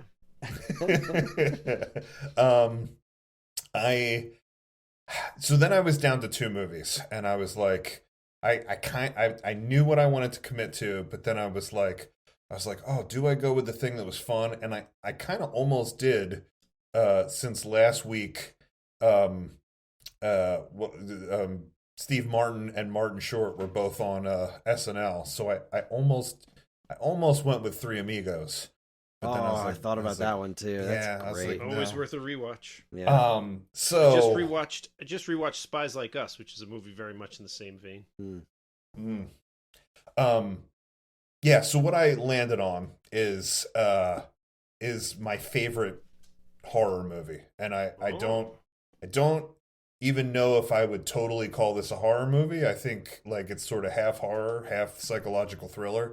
I'm sure that Sean has seen it. Don't know if Kris has seen it, but it's Troll. It's not Troll. I love this movie so much it can't not be my pick. So my pick is going to be John Carpenter's The Thing. Oh God, I'll rewatch that. That was almost one of my picks because I have not seen that one. You haven't seen that one? God. The black and white thing is great. I don't want to go too far into it in case we pick John it. Carpenter's, that's specifically, right? Yeah. So it's in the 1980s, The Thing. Yeah, Like this is the one from 85. the '80s that has Kurt Russell. Kurt Russell and Wilford Brimley in it. This is not the one from 2011 that has Mary Elizabeth Winstead. in it, so- 1982. You know, if I remember correctly, and it's been a short while since I've seen this, but I'll watch this movie any day. I love John Carpenter. I mean, he made so many of my favorite movies. I love just about every movie he made, and I love Kurt Russell. I just love just about every movie he's made. And you love John Carpenter and Kurt Russell together because Are you kidding me? You love Escape from New York and you love Big Trouble in Little China. That's my number one movie of all time, Big Trouble in Little China. The Thing is great, and if I remember correctly, you've got to fill in some of the gaps. You gotta do a little bit of the legwork. But if you watch the 1957, maybe 1963, I don't remember. There's a black and white The Thing. Mhm. If you watch that movie, the way it ends, this movie might be picking up 20 minutes later. This movie could be a sequel. It's called a remake, but I think they were vague enough at the beginning. You're like, this sort of kind of works. Those two guys could be coming from that other place. This could kind of connect together if you wanted it to. So, and I think they did it on purpose. Like they left the window open just a little bit for us. If I remember correctly. I could be wrong. It's been a little while since I watched either of them, but The original one's just called The Thing, right? they're both just called The Thing. I mean, the I think 85 that- one's probably John Carpenter's The Thing. I but think yeah. The 82 one's The Thing, the 2011 one's The Thing, but I can't find a listing for... The I black think and white one? the black and white one I think is called The Thing from Another World. I have something called The Thing That Couldn't Die. No, that's No, a that's not different it. movie. No, I thought it was just called The Thing. This is definitely a remake. It or, is a or remake, sequel, yes. depending on how you want to view what I'm talking about. The Thing, I know it's black and white. I'm picturing it in my head. Their costumes scream late 50s to me, but The Thing from Another World, 1951, Kenneth Tobey, Margaret Sheridan. is everybody wearing ice suits? A scientist and American Air Force officials fend off a bloodthirsty alien organism while at a remote Arctic outpost. Yep, that's it. The Thing from Another World, okay. All right. Shows you what I know. Yeah, 1951, huh? I was thinking late 50s. Yeah, that's it. Yeah. Yeah, me, Greg, and Karen were looking at T movies, and this is another one that came up that I put on my notes. So it's like, that's high up on my list too, but that one I don't get as much shit for not having seen than Top Gun for some reason. And the other one that almost made my cut was another one that I didn't see was This Is Spinal Tap. I've never seen that before. Oh, I considered that.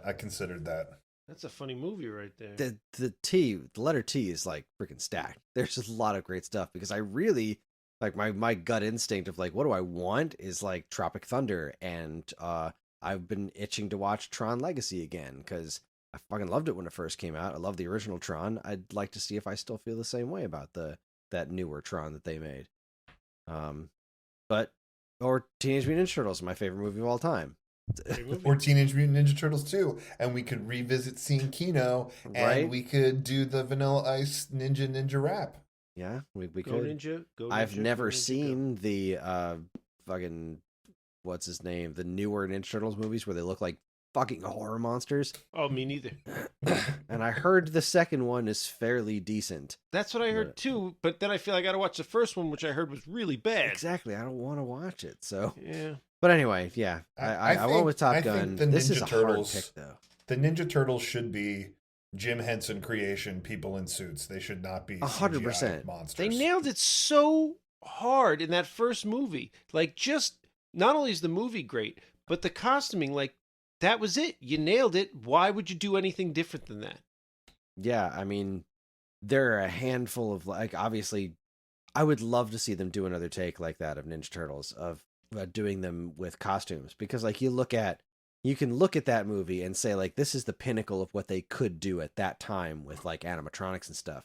But then you look at all the shit they've done in new Star Wars movies and like man, I would love to see them apply all this modern technology to making those kinds of suits with animatronic faces and stuff. Like I don't even think you need to. They look like that's it. there's a couple of scenes where like Leonardo falls down and like his shell is very bendy, like you can see it's made of foam. Like there's a Oh, couple really? of shots like that. And watched the movie a bajillion times, but like it's only a couple of instances like that. Honestly, like just their faces were so expressive and so real. My and biggest from my memory, and it's not been too long since I've seen them. From my memory, my biggest costume complaint in that movie, and I think it was when I was a kid too, is I didn't like Shredder's costume.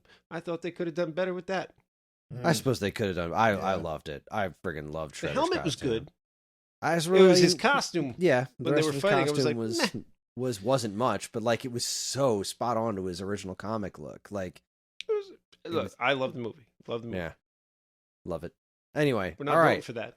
How the hell are It'll we be going to choose funny between if these we all movies? vote for Teenage Mutant Ninja Turtles. It's not even an option. We're texting again. Is this what we're doing? Yeah. I gotta do this now. Yeah, this is going to be hard. Give me a I second. genuinely want to watch all three of these. And I know I'm not going to have that kind of time. We certainly can't talk about all three of them. Let's do the letter Ready. T for the next 3 months. There we go. Mhm. But then we'll never get to watch those Underworld movies. Red leader, standing by. I'm red leader. You're blue leader. Blue leader, And I'm Gold Leader. Get a beer. Yeah. The thing it is. Thing All it right. is. Honestly, there were no losers here. No. I would have been perfectly happy with any of those choices. But yeah, Honestly, I think the Top Gun, while you should eventually see it, and it's a decent movie, it's not nearly as good as those other two movies. In my opinion. I didn't Agreed. imagine it would be. I'm I not think talking it's- crap on Top Gun. It's a fine movie. I'm but- talking more culture. It's Yeah. a cultural touchstone kind of a Sure. thing. These other two movies, like I've seen what I've seen of Tremors. From what I remember really liking it. And The Thing is just one that I've never seen it, and I should. So I can't tell you how happy I am we chose this. I feel like I could talk about this movie all day long. So And I'm you know what? I excited. know I did watch the 2011 remake, and I'll probably rewatch it now, or the sequel, or whatever it was. And I remember It- thinking it wasn't terrible. I mean, it's it was still actually- John Carpenter, but it was. it was actually a prequel. The Or a the prequel. 2011 one was a prequel. It was the group at the Arctic outpost that had dug the thing up. right. That had That was why I had my thought about the 1950s one, because it messed up what I thought when I was a kid, that the one team came from the other, because the 2011 one I don't think works in well. You know what I'm saying? Like, you could have made the connection at the beginning of the John Carpenter one that the thing was coming from the other site. But then right. with You're the saying 2011 one being the prequel messes that up. yeah, the 2011 one negates your theory about the 50s Right, one. yeah. Yeah. That's the last time I had this thought, when I watched the 2011 one. But other than that, I thought it was good. No John Carpenter, but it was decent. I'll probably rewatch it before next week. Listen, since we didn't pick Tremors, I'll real quick tell you this story. When I was in college, I also got a film degree, a degree I never did anything with, but you're got a doing this film podcast degree. with it right now. Yeah, that's true. Yeah, making the big bucks on this podcast. Oh, But we had to one of the classes we had to take was a producing class, and as part of the producing class, you had to do all the paperwork. You had to do all the paperwork for a movie. Like, you had to do the big production Bible, like, where are all the locations of this movie? How do you schedule the shoot for these locations? How many shots are at each location that makes for, how long it's going to be there, right? Like, you basically had to budget it and make an entire shooting schedule and an entire like production Bible for a movie. And people that had taken the class before me said to me, dude, listen, I know you're going to want to choose your favorite movie, right? Like, you're going to want to choose Batman, or you're going to want to choose, whatever, right? Like, they're like, don't do it. They're like, pick a movie that's got one location. Like, pick a simple movie, that's like two people at a diner or something. Like, I know it's going to be boring, but like, you will never finish this project if you pick the big, cool movie that you like. And then I was like, oh, like, I want to listen to you, but I don't want to do a boring movie. And then, like, I sort of went to the drawing board and I thought about it, and I was like, I'm going to pick Tremors, because, like, while it's not one location, it's like different locations all in this one southwestern town, where they definitely had to like take over this town and, like, sort of own the street and the buildings and stuff for the shoot. Right. And like I think they built that town for that shoot because it's only like 10 buildings and they trashed 2 of them. So yeah, I agree. I think they found a Maine. spot in the desert and like built that little town. yeah, Yeah, because it's also like probably only like half a mile long. You know, like it's like one little main street stretch. Yeah. But yeah, like it was cool because I got to sort of like pick the movie apart that way for the project and like learned a lot more about Tremors than I thought that I would. But yeah, man, that is also a fun movie to pick apart. yeah. All Well, right. yeah, we did it. We did it. One So more we'll be episode. watching the 1982 version of The Thing. That's everyone's homework. We'll come back here in a month and do that. So, a theater near you is a part of the Geekade Podcast Network. If you'd like to get in touch with us to share your comments, movie suggestions, or whatever, you can send us an email at mail@geekade.com. You can also be found on most social media outlets and the official Geekade Discord server, all of which can be found in our show notes. If you'd like early access to this podcast and several other of the Geekade Podcast Network shows, check out the Geekade Patreon, linked to in the show notes. It helps keep the show running and our site shiny and clean. Thanks for listening, everybody, and we'll see you next time in a theater near you. Kwanzaa. Kwanzaa, dudes. Everybody. Kwanzaa. Kwanzaa, people at home. Kwanzaa, Kris. Kwanzaa, Sean. Kwanzaa. Kwanzaa, everyone.